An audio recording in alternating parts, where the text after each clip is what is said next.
When I was a little boy, I used to come here and play for hours at this waterfalls.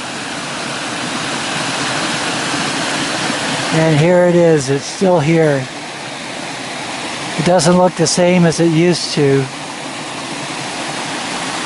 And over here is where there was a mill.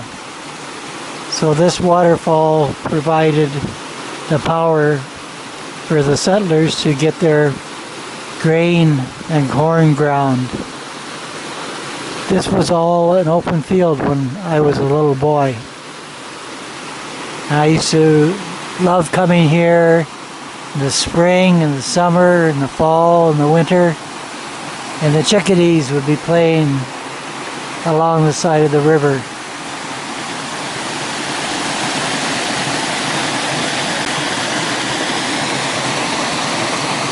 So beautiful.